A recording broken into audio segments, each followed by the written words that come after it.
उपकूल समाचार Bharat जितिला champions trophy उपस्थापक Shekhar दास 12 वर्ष पर भारत जितिला चैंपियंस ट्रॉफी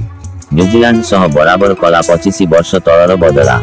फाइनल प्रतिशोध फाइनल रे पूरण 25 वर्ष तलर बदला नेला टीम इंडिया 12 वर्ष पर पुणी थरे चैंपियंस ट्रॉफी उठाइला भारत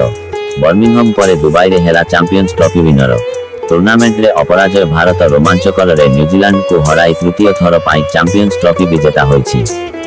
252 रन लक्ष्य पिछा करी टीम इंडिया न्यूजीलैंड को 4 विकेट रे परास्त करी चैंपियंस ट्रॉफी जितिबारे सक्षम होईछि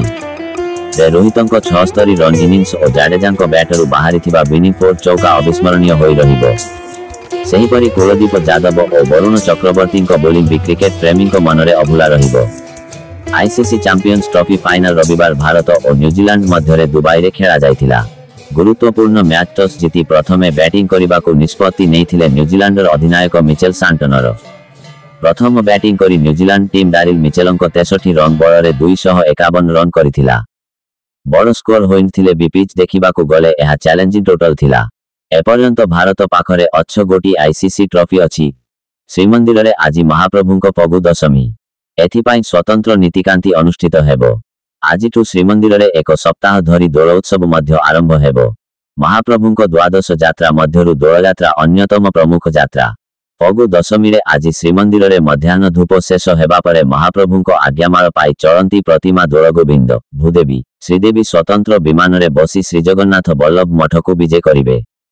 सेठारे अबीर ओ फगु लागी कराजिबो खाद्य जोगान और खाउटी कल्याण मंत्री श्री कृष्ण चंद्र पात्र विभागीय विभिन्न कार्यक्रम समीक्षा करिसंती लोकसेवा भवन स्थित विभागीय सम्मेलनी कक्षरे अनुष्ठित एही समीक्षा बैठक रे खाद्य जोगान और खाउटी कल्याण विभाग प्रमुख शासन सचिव श्री संजय कुमार सिंह ओडिशा राज्य खाद्य जोगान निगमर परिचालना निर्देशक श्री सेना एवं वरिष्ठ अधिकारी माने उपस्थित थिले आउ नाहांती अनंत दास भुवनेश्वर स्थित बासभवन रे तांकर परलोक घटिछि 85 वर्ष बयस रे आखि बुझिछंती अनंत मृत्यु नहीं पुओ दास देले सूचना भोगराइर पूर्वतन विधायक थिले अनंत दास विधानसभा को 4 थर होइथिले निर्वाचित